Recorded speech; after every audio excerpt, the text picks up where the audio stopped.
कृष्णा कृष्णा हरे हरे हरे राम राम राम हरे हरे। नमोऽयं विष्णुपादाय कृष्णपृष्ठाय भूतले श्रीमते भक्तिवेदांत स्वामीति नामिने। नमस्ते सारस्वती देवे गौरवाणी प्रचारिणे निर्विशेष शून्यवादी पाश्चात्य देशतारिणे। वंदेहं श्रीगुरोः श्रीयुतपदकमलं श्रीगुरोन् वैष्णवांश्च श्रीरूपं साग्रजातं सहगण रघुनाथान्वितं तं सजीवं साद्वैतं सावधूतं परिजनसहितं कृष्णचैतन्यदेवं श्री राधा कृष्ण पादान् सहगण ललिता श्री विशाखान्वितांश। हे कृष्ण करुणा सिंधु दीनबंधो जगत्पते गोपेश गोपिका कांत राधा कांत नमस्तुते। तप्त कांचन गौरांगी राधे वृंदावनेश्वरी वृषभानुसुते देवी प्रणमामि हरिप्रिये। ध्येयं सदा परिभवाग्नमभीष्टदोहं तीर्थास्पदं शिवविरिञ्चिनुतं शरण्यं। भृत्यार्तिहं प्रणतपालभवाब्धिपोतं वन्दे महापुरुषते चरणारविन्दं। वन्दे महापुरुषते चरणारविन्दं। निगमकल्पतरोर्गलितं फलं सुखमुखादमृताद्रवसंयुतं पिबत भागवतं रसमालयं। मुहुरहो रसिका भुवि भावुकः। जय श्री कृष्ण चैतन्य प्रभु नित्यानंद श्री अद्वैत गदाधर श्रीवासादि गौर भक्तवृंद। हरे कृष्णा कृष्णा कृष्णा हरे हरे हरे राम राम राम हरे हरे। ओम नमो भगवते वासुदेवाय। ओम नमो भगवते वासुदेवाय। ओम नमो भगवते वासुदेवाय। ओम नमो भगवते वासुदेवाय। ओम नमो भगवते वासुदेवाय। ओम नमो भगवते वासुदेवाय। हरे कृष्णा। तो आप सभी लोग बड़े भाग्यशाली हैं जो कि कथा सुनने के लिए उपस्थित हुए हैं। विशेष करके मैं उदयानंद प्रभु को धन्यवाद दूंगा जो कि मुझे यहाँ कथा करने के लिए बुलाए। सबसे पहले मैं 2010 में यहाँ भागवत चालू किया था। यहाँ अभी भागवत कथा नहीं हो रही थी, सबसे प्रथम भागवत मैं चालू किया। और हमारे प्रभु जी जो थे नाग प्रभु मायापुर में मुझसे मिले थे और फिर वृंदावन में गए और वृंदावन में जाकर के बहुत आग्रह किए तो हम लोग इस आयोजन का प्रारंभ किए 2010 से। और इस स्थान पर मैं लगातार 5 साल कथा किया। 2010 से लेकर के 2014 तक मैं कथा किया यहाँ। और 2015 से फिर चालू कर दिया 64 में। तो लगभग मैं आद्रा में 12-13 भागवत कथा कर चुका हूँ और 2 कथा मैं रघुनाथपुर में किया हूँ। लेकिन भगवान जब चाहते हैं तभी ये सब प्रोग्राम होता है। विशेष करके मैं इस बात को इसलिए बताना चाहूँगा कि हमारी इच्छा बहुत दिन से थी कि आदरा में अपने इस्कॉन के भक्त बने, इस्कॉन का प्रचार हो। कथा तो कोई भी करा लेता है, लेकिन भागवत का मतलब है कि भागवत हम लोग क्यों करा रहे हैं, क्यों सुन रहे हैं, इसका फल होना चाहिए। ये नहीं कि कथा करा दिए, नाच लिए, थोड़ा डांस कर लिए, बस काम हो गया। हमारे प्रभुपाद ने यही नियम बनाया है कि ऐसी व्यवस्था किया जाए कि नित्यम भागवत सेवाया, नित्य भागवत का सेवन हो। तो यहाँ के भक्त बड़े उत्साहित हैं, प्रभु जी हैं, और भी नए नए भक्त मैं बहुत देख रहा हूँ। मैं बहुत खुश हूँ कि सब नए नए भक्त यहाँ जुड़े हुए हैं अपने इस्कॉन से। हाँ ठीक है। तो प्रभु जी आए हैं हमारे इस्कॉन के वरिष्ठ भक्त श्री कृष्ण प्रभु, हर साल मायापुर में भी भागवत कथा बोलते हैं। तो प्रभु को हम 3 बार हरि बोलो हुलदुल के साथ उनको स्वागत करें। सब बोले हरि बोल, हरि बोल, हरि बोल। और माता जी साहब उलझन दीजिए सब जोर से।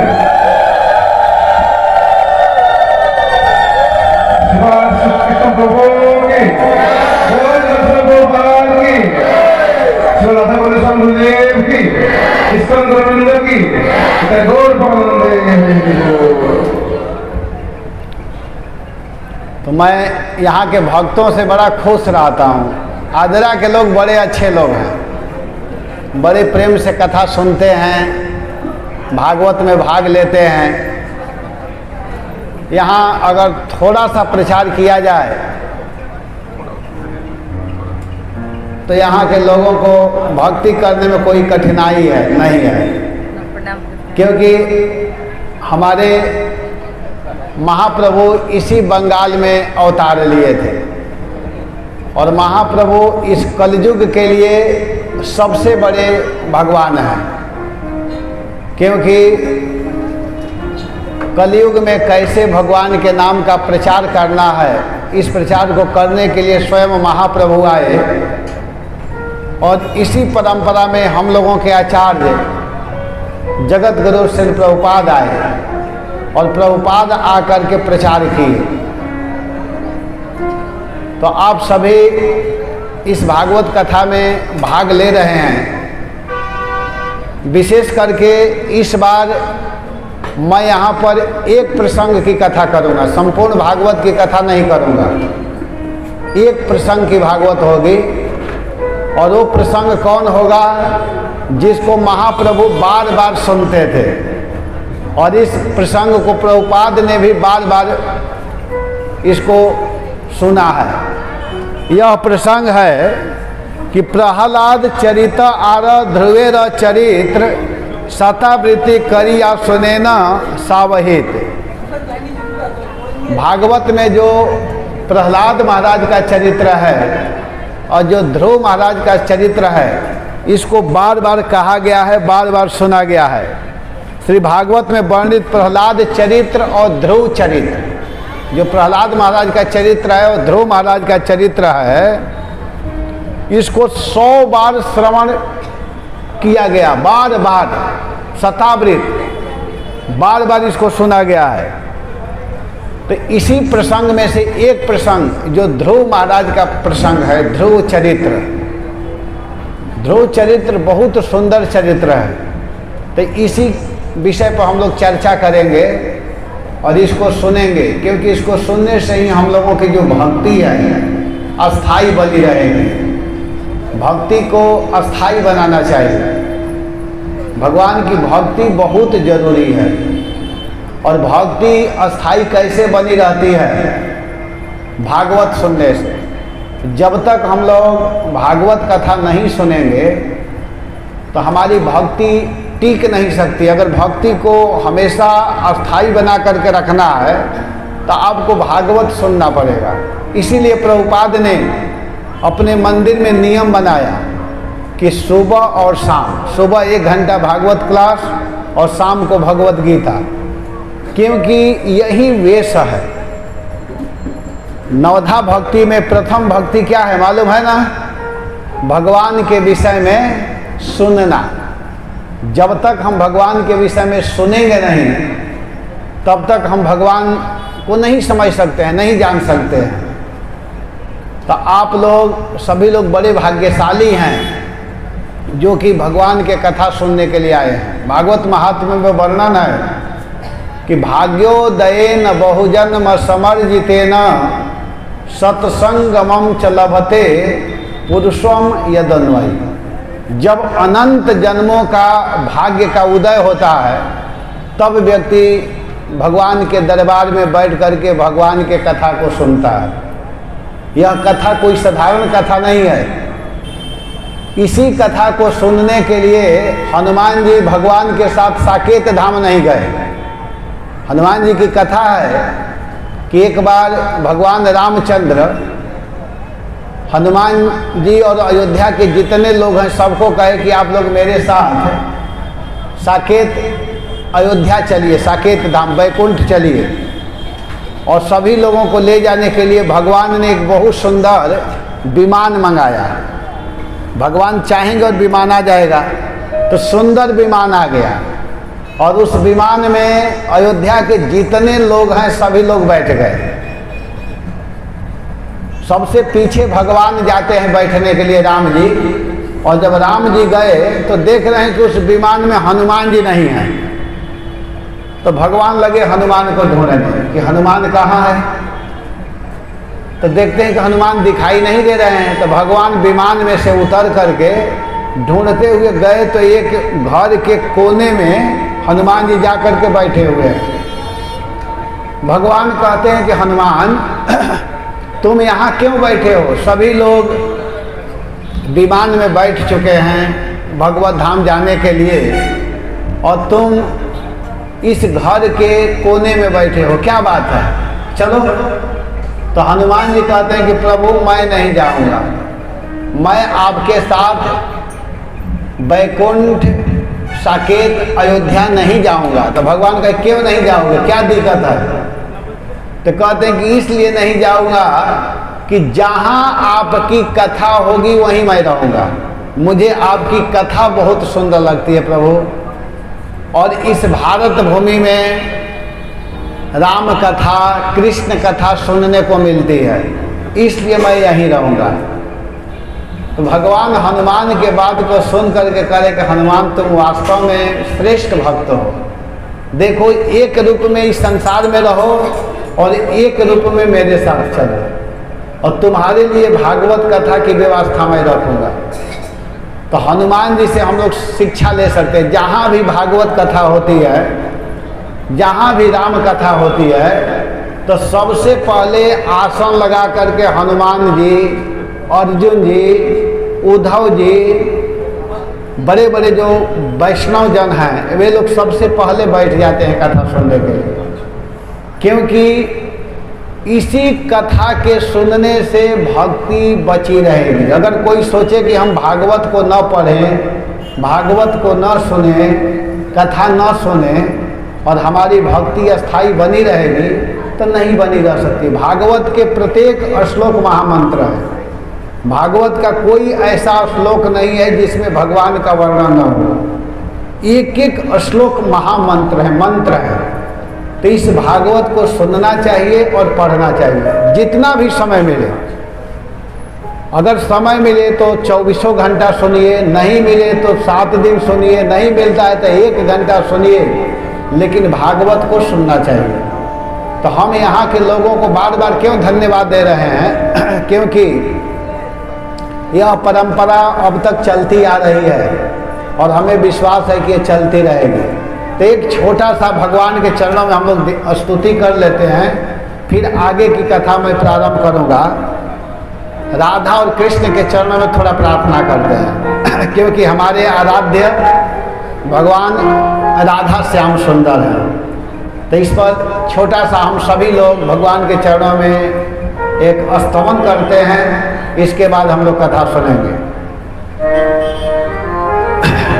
हरे कृष्ण प्रेममयी राधा, राधा प्रेममयो हरे।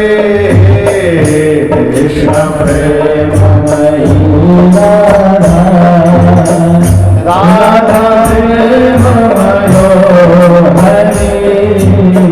जीवन निधने नित्यं, जीवने निधने नित्यं, राधा कृष्ण गतिर्मम, राधा कृष्ण गतिर्मम, राधा कृष्ण गतिर्मम, राधा कृष्ण गतिर्मम। जीवने निधने नित्यं, जीवने निधने नित्यं, राधा कृष्ण गतिर्मम, राधा कृष्ण गतिर्मम, राधा कृष्ण गतिर्मम, राधा कृष्ण गतिर्मम। कृष्णस्य द्रविणं राधा, राधाया द्रविणं हरे। कृष्णस्य द्रविणं राधा, राधाया द्रविणं हरे। जीवने निधने नित्यं, जीवने निधने नित्यं, राधा कृष्ण गतिर्मम, राधा कृष्ण गतिर्मम, राधा कृष्ण गतिर्मम। कृष्ण प्राणमयी राधा, राधा प्राणमयो हरे। कृष्ण प्राणमयी राधा, राधा प्राणमयो हरे। जीवने निधने नित्यं, जीवने निधने नित्यं, राधा कृष्ण गतिर्मम, राधा कृष्ण गतिर्मम, राधा कृष्ण गतिर्मम। कृष्ण द्रव्यमयी राधा, राधा द्रव्यमयो हरे। कृष्ण द्रव्यमयी राधा, राधा द्रव्यमयो हरे। जीवने निधने नित्यं, जीवने निधने नित्यं, राधा कृष्ण गतिर्मम, राधा कृष्ण गतिर्मम, राधा कृष्ण गतिर्मम। कृष्ण गेहे स्थिता राधा, राधा गेहे स्थितो हरे। कृष्ण गेहे स्थितो राधा, राधा गेहे स्थितो हरे। जीवने निधने नित्यं, जीवने निधने नित्यं, राधा कृष्ण गतिर्मम, राधा कृष्ण गतिर्मम, राधा कृष्ण गतिर्मम, राधा कृष्ण गतिर्मम। इसका अर्थ यह है कि भगवान ही हमारे जीवन है, राधा के जीवन कृष्ण है और कृष्ण के जीवन राधा है। राधा के धन कृष्ण है और कृष्ण के धन राधा है। राधा के घर कृष्ण है और कृष्ण के घर राधा है। और यही हम लोगों के जीवने निधने नित्यम राधा कृष्ण गतिर्मम। राधा और कृष्ण हमारे गति। हम लोगों का मुख्य उद्देश्य होना चाहिए कि हमारे सब कुछ भगवान हो। हम लोग मुख से बोल देते हैं कि त्वमेव माता च पिता त्वमेव, केवल मुख से बोलते हैं, लेकिन हृदय से नहीं मानते हैं। हृदय से किसको मानते हैं? जो अपने नहीं हैं, जो अपना परिवार नहीं है, जो अपना बंधु नहीं है, जो अपना भाई स्वजन संबंधी नहीं है, जो अपना मकान नहीं है, जो अपना खेत नहीं है, उसको हम अपना मान लेते हैं। लेकिन जो अपना है, जो हमारा है, उसको हम अपना नहीं मानते। लेकिन गोपी जन मानती हैं। गोपियाँ कहती हैं कि वो तो है हमारे ही। गोपी जन उद्धव जी से कह रही हैं कृष्ण के लिए कि अरे उद्धव, जानते हो श्याम सुंदर हमारे कौन हैं? अरे वो तो है हमारे ही, हमारे ही, हमारे ही हैं। वो तो है हमारे ही, हमारे ही, हमारे हैं।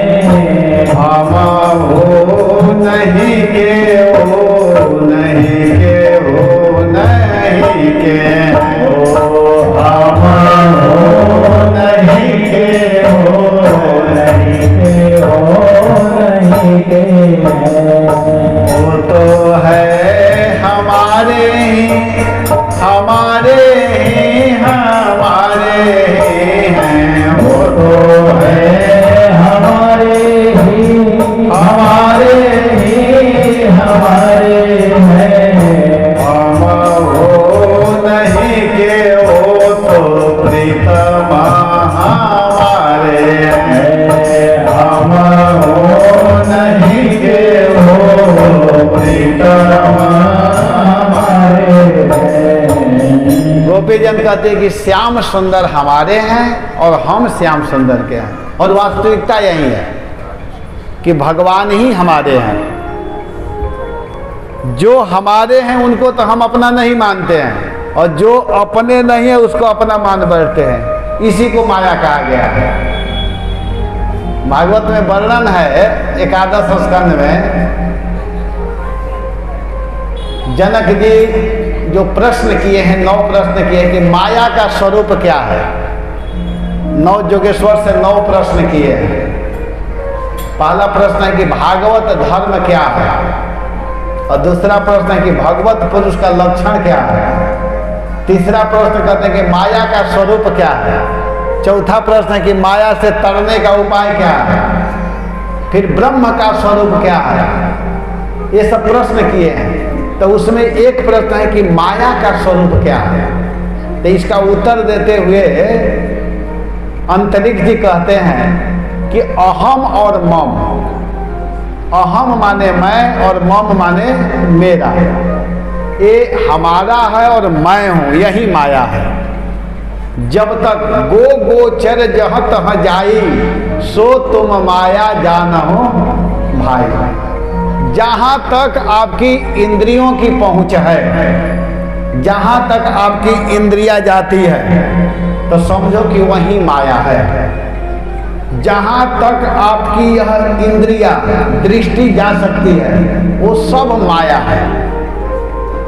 और जहाँ इंद्रिया नहीं पहुँच पाती है, वही समझे कि माया से पार होने का रास्ता चालू हो गया।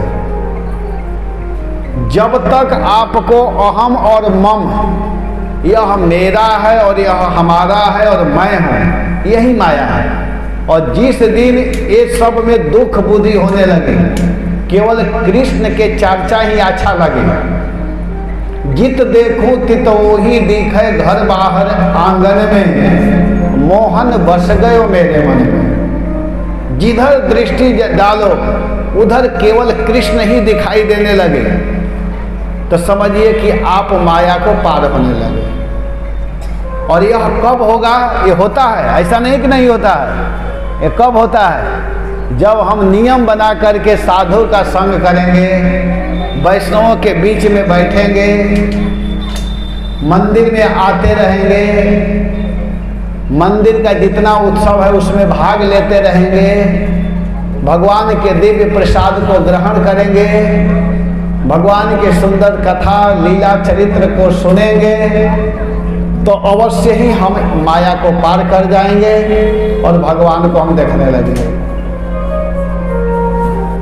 भगवान को देखने का ये सबसे सुंदर उपाय है। जब तक हम भगवान से प्रेम नहीं करेंगे तब तक भगवान मिलने वाले नहीं। भगवान से तो प्रेम करना ही पड़ेगा। भगवान से प्रेम कीजिए। भगवान से प्रेम करते ही आपको आनंद का अनुभव होगा, सुख मिलेगा। आनंद का अनुभव करना है तो कृष्ण से प्रेम करना पड़ेगा। कृष्ण को अपना मानिए। तो नारद जी भक्ति महारानी के पास में गए हुए हैं। भागवत महात्म्य में वर्णन है कि एक बार वृंदावन में भक्ति महारानी अपने दोनों पुत्रों के साथ बैठी हुई थी। भक्ति महारानी के दो लड़के हैं, एक का नाम है ज्ञान और दूसरे का नाम है वैराग्य।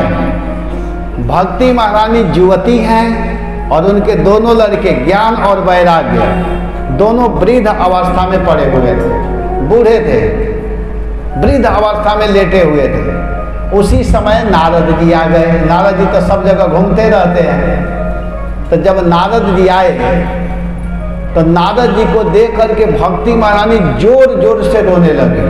बहुत जोर से रोना चालू की।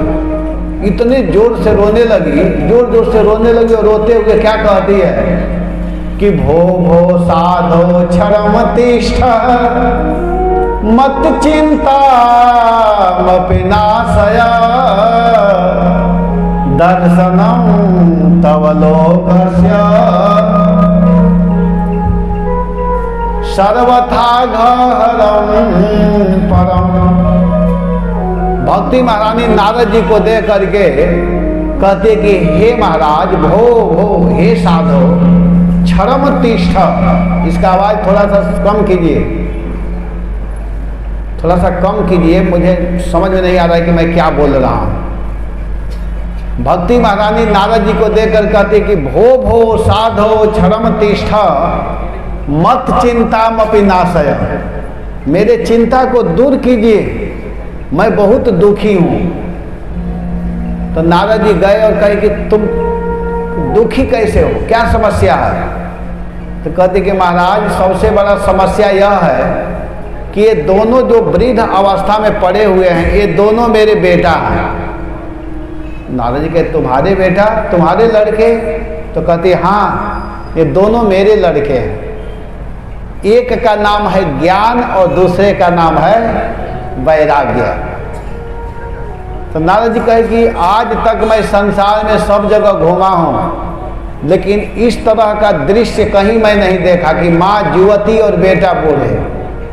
मैं सब जगह देखता हूं तो माँ बूढ़ी दिखाई देती है, बेटा जवान दिखाई देते हैं, लेकिन यहाँ तो विपरीत है। ऐसा कैसे हो गया? तो भक्ति महारानी कही कि महाराज, मैं क्या बताऊं, हम लोगों का जन्म द्रविड़ देश में हुआ था। कर्नाटक में हम सब बड़े हुए और जब महाराष्ट्र में प्रवेश किए तो वहाँ बड़ा आदर, सम्मान, मान, प्रतिष्ठा, पूजा महाराष्ट्र में मिलता रहा। लेकिन जब ही हम गुजरात में प्रवेश किए तो गुजरात में आते ही वृद्धत्व को प्राप्त हो गए, जीर्णत्व को प्राप्त हो गए। मैं भी बूढ़ी हो गई, भक्ति महारानी कहती है। तब नारद जी कहे क्या बूढ़ी हो गई थी? तो भक्ति कहती हाँ, मैं गुजरात में आई तो मैं भी बूढ़ी हो गई। तो नारद जी कहे कि फिर युवती कैसे हो गई? तो भक्ति महारानी कहती है कि सुनिए, यह वृंदावन की महिमा है। यह जो वृंदावन है ना, धन्य है वृंदावन। वृंदावन पुनः प्राप्यम नवीनैव स्वरूपिणी। धन्य है यह वृंदावन कि वृंदावन में आते ही मैं बूढ़ी हो, मैं युवती हो गई और मेरे दोनों लड़के वृद्ध के वृद्ध रहे। तो नारद जी कहे कि वृंदावन की महिमा है। तो हाँ, वृंदावन में ज्ञान और वैराग्य का कोई कीमत नहीं है, वृंदावन में केवल भक्ति का मतलब है। इसलिए हम लोगों को भी वृंदावन थोड़ा देर के लिए चलना चाहिए, है कि नहीं? कि अरे मन चल वृंदावन धाम, रटेंगे राधे राधे नाम, लेंगे कुंज बिहारी ओढ़ के कांवर खारे, मिलेंगे कुंज बिहारी ओढ़ के कांवर खारे। अभी लोग राधे राधे नाम, मिलेंगे कुंज बिहारी ओढ़ के कांवर खारे।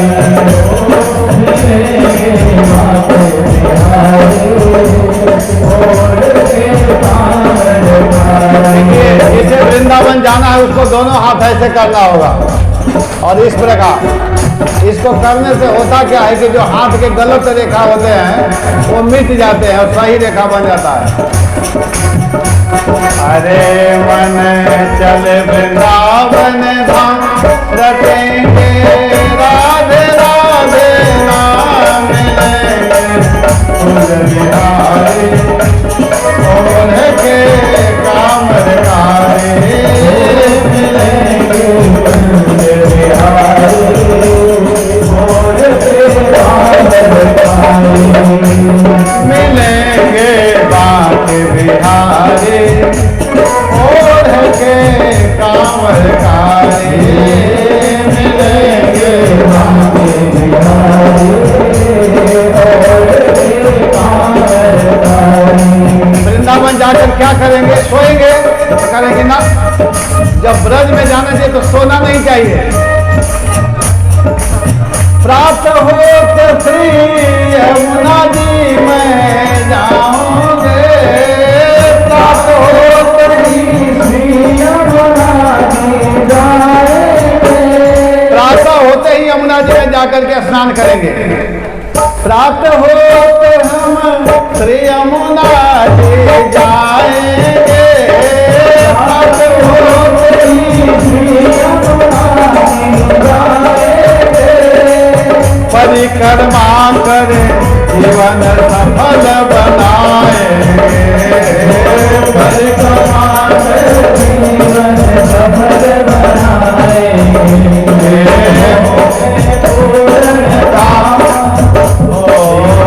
होंगे पूर्ण रटेंगे राधे राधे नाम, लेंगे कुंज बिहारी ओढ़ के कांवर खारे।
वृंदावन धाम में जाइए। वृंदावन कल्प वृक्ष है, कल्प वृक्ष। और कल्प वृक्ष का मतलब होता है कि आपको जो चाहिए वो मिलेगा। ब्रज में रहने वाले व्यक्ति कभी खाने बिना दुखी नहीं रहते हैं, वहाँ बहुत कुछ मिलता है। धन्य है वृंदावन धाम। तो भक्ति महारानी कहती हैं कि हे नारद जी, मैं वृंदावन में आई तो मैं तो युवती हो गई, लेकिन मेरे दोनों पुत्र ज्ञान और वैराग्य वृद्ध हैं, इनको आप जवान बना दीजिए। तो नारद जी कहे कि आप हमसे क्यों कह रही हो? तो भक्ति महारानी कहती है कि मुझे मालूम है आप ही कर सकते हैं, आपके अलावा कोई करने वाला नहीं है। तो नारद जी कहे कैसे तुमको विश्वास है कि मैं कर सकता हूँ? तो कहते कि महाराज आपके विषय में मैं जानती हूँ। नारद जी कहे क्या जानती हो? तो कहते कि जयति जगति माया। भक्ति महारानी बोल रही है, अरे जयति जगति माया जस्य काया धवस्ते वचन रचन में गम केवलम चाकलय्य ध्रुव पदम पियातो यत कृपा तो ध्रुवयम् सकल कुशल पात्रम ब्रह्मपुत्रम नतास्मे सकल कुशल पात्रम ब्रह्मपुत्रम नतास्मे। हे ब्रह्मा जी के पुत्र नारद जी, आपके विषय में कौन नहीं जानता है? आपने कयाधु के पुत्र प्रहलाद को गर्भ में ही भागवत कथा सुनाया। इस भागवत की महिमा देखिए, आप लोग भी ध्यान दीजिए कि प्रहलाद महाराज अपने माँ के गर्भ में ही भागवत सुने और इस भागवत को सुन करके परम वैष्णव बन गए। इतने महान वैष्णव बने, इतने बड़े भक्त बने कि अपने पिता से नहीं डरे, भक्ति को नहीं छोड़े। उनके गुरु संड अमर को बार बार माना करते रहे लेकिन नहीं माने। नारद जी का उपदेश ऐसा काम किया कि इसी उपदेश को सुन करके, भागवत को सुन करके अपने जीवन को धन्य कर लिए प्रहलाद महाराज। और केवल अपना उद्धार नहीं किए, प्रहलाद महाराज के चरित्र में वर्णन है कि जो व्यक्ति भगवान के भक्त हो जाता है उसके पिता के 21 पीढ़ी का कल्याण हो जाता है, माता के 21 पीढ़ी का कल्याण हो जाता है। ब्रह्मचारी है तो माता पिता के कुल को पवित्र कर दिया, और कहीं गृहस्थ है तो अपने पत्नी कुल को भी पवित्र कर देता है। तो 21 पीढ़ी का कल्याण, समझिए कितना बड़ा भक्ति का महत्व है। तो आपका ही उपदेश प्रहलाद को काम किया। और इतना ही नहीं, ध्रुव पदम पियातो यत कृपा तो ध्रुवोयम् सकल कुशल पात्रम ब्रह्मपुत्रम नतास्मे सकल कुशल पात्रम ब्रह्मपुत्रम नतास्मे। ध्रुव महाराज ने 5 वर्ष के अवस्था में आपका ही उपदेश काम किया कि वो छोटा सा बच्चा जंगल में जा रहा था, बिठूर से निकल चुका था। कानपुर के पास में बिठूर जगह है, वहाँ के ध्रुव महाराज रहने वाले थे। और वहाँ से जब निकले तो नारद जी आए और उन्होंने एक छोटा सा मंत्र दिया। कहा कि तुम मधुबन में जाओ जहाँ भगवान की सन्निधि नित्य प्राप्त होती है, और वहाँ जा करके ओम नमो भगवते वासुदेवाय मंत्र का जप करना और महामंत्र को बोलना, हरे कृष्णा कृष्णा कृष्णा हरे हरे, हरे राम राम राम हरे हरे। बहुत कुछ नहीं दिए नारद जी। देखिए भगवान के भक्ति में अगर कोई थोड़ा सा शब्दों को ध्यान दे ले तो पार हो जाएगा। वो शब्द क्या है? महामंत्र। गुरु लोग क्या करते हैं कि मंत्र देते हैं, और गुरु के मंत्र पर विश्वास करके अगर कोई भजन करता है तो पार हो जाता है। भक्ति का मतलब जानना चाहिए। गुरु मुख पद्म वाक्य चीते ते करिय ऐक्य आर ना करिए मन आशा। जो गुरु महाराज बताए हैं उस शब्द को ध्यान करना चाहिए और दूसरे तरफ अपने मन को नहीं ले जाना चाहिए, और उस मंत्र पर विश्वास करके मंत्र जाप मम दृढ़ विश्वास, मंत्र जाप मम दृढ़ विश्वास, पंचम भजन सुवेद प्रकाश,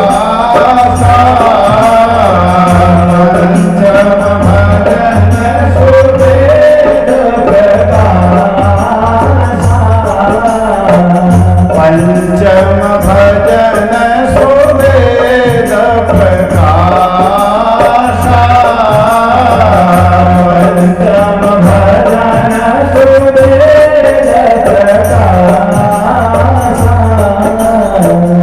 जो मंत्र मिलता है उसमें विश्वास करके अगर कोई भजन करता है तो वह पार हो जाता है।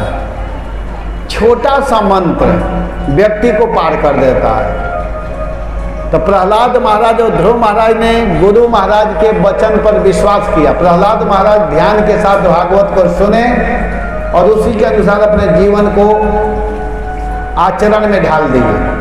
ये नहीं कि गुरु महाराज मंत्र दे करके गए, कुछ नियम बता दिए कि देखो बेटा प्याज लहसुन नहीं खाना है, नाशा नहीं करना है, समय से उठ जाना चाहिए, भगवान के मंदिर में जाना चाहिए, मंगला आरती में भाग लेना चाहिए, कीर्तन करना चाहिए, व्रत का पालन करना चाहिए, ये बता दिए गुरु महाराज। और नियम बना करके 16 माला जप करना चाहिए, ज़्यादा नहीं तो 16 माला जप करना चाहिए। शिष्य को मालूम भी है लेकिन वो नहीं करेगा, तो अब इसमें गुरु महाराज का क्या दोष है। लेकिन प्रहलाद ऐसे भक्त नहीं निकले। प्रहलाद महाराज ने क्या किया कि अपने गुरु के वचन को विश्वास करके माना और मान करके उसका पालन किया। संकट आता है, बहुत लोगों का क्या प्रश्न होता है कि प्रभु जी महाराज जी हम क्या बताएं, हम तो भजन कर रहे थे लेकिन हमारे घर में बहुत दुख आता है, संकट आता है, इसलिए मैं भजन छोड़ दिया। तो क्या भजन छोड़ देने से तुम्हारे यहाँ संकट नहीं आएगा? बताइए। संकट आने दो, संकट का काम है आना। दुख से घबराना नहीं चाहिए, सुख से घबराना चाहिए। कोई कहेगा कि आप विचित्र बात कर रहे हैं। सुख में और दुख में अंतर क्या है कि दुख बहुत अच्छा है कि दुख आता है तो दुख ही मानव के संपत्ति है, लोग दुख से क्यों घबराते हैं। तो कहे कि कैसे संपत्ति है दुख, तो कहते हैं कि सुख आता है तो दुख देकर, जो सुख आता है तो क्या होता है कि दुख देता है। अरे सुख आता है तो दुख देकर, दुख जाता है तो सुख देकर।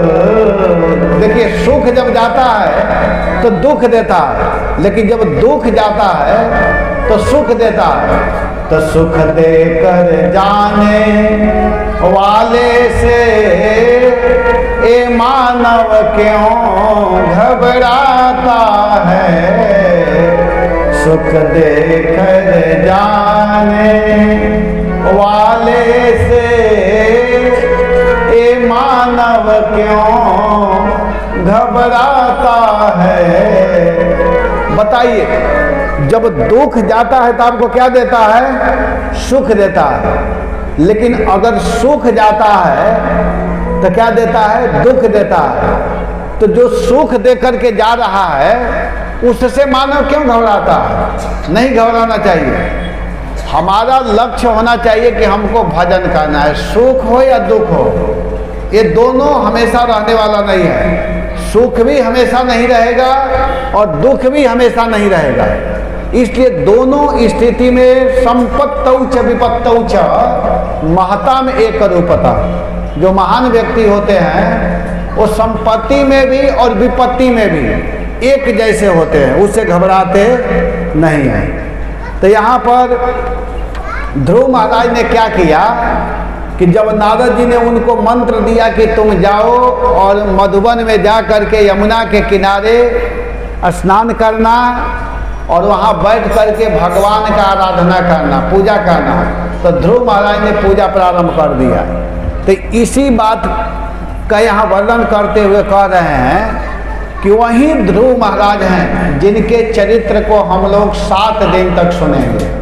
और इस ध्रुव महाराज के चरित्र को सुनने से व्यक्ति की मति कृष्ण में लग जाएगी, इसमें कोई शंका नहीं है। क्योंकि अगर कोई व्यक्ति इस चरित्र को सुनेगा तो अवश्य ही वह भगवान के भक्ति में अपने मन को लगा लेगा।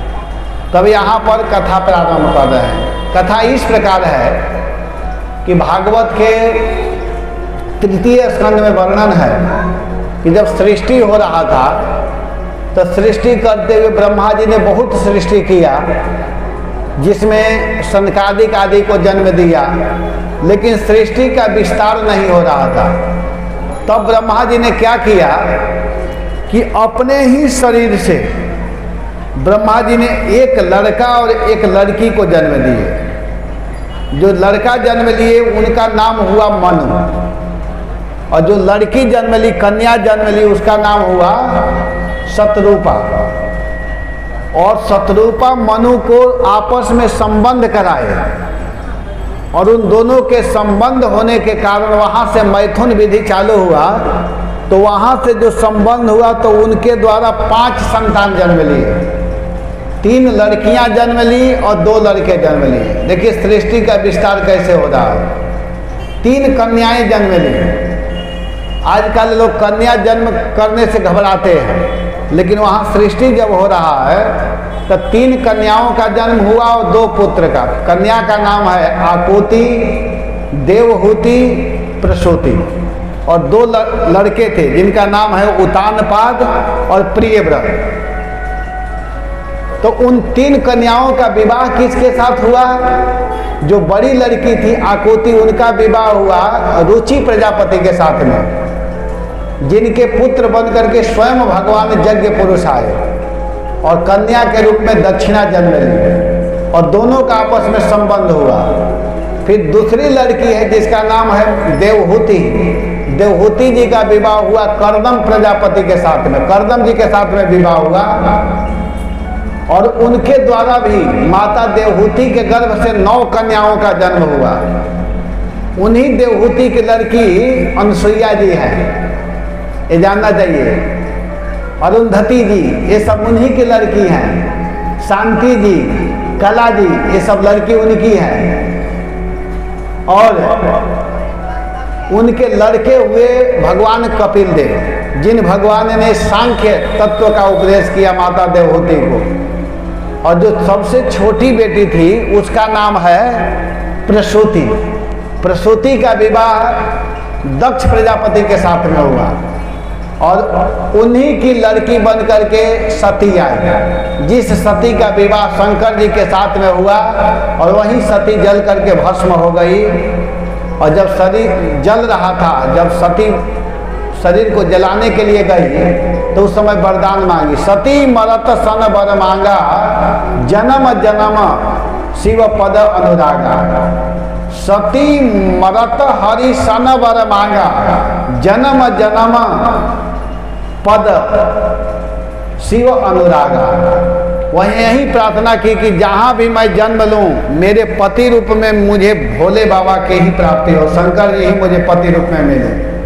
तो वही सती जल करके पार्वती के रूप में बन करके आई, हिमालय की पुत्री बनी, पर्वतराज की पुत्री बनी, और पुनः सप्त ऋषियों द्वारा उनकी परीक्षा किया गया, और उस परीक्षा में पास हुई तो भोले बाबा के साथ में फिर दोबारा से विवाह हुआ। तो वही पार्वती जी थी। तो तीनों लड़कियों के कथा सुन लिए। अब 2 लड़के हुए जिनका नाम है उतानपाद और प्रियव्रत। तो उतानपाद जी ने 2 विवाह किया था।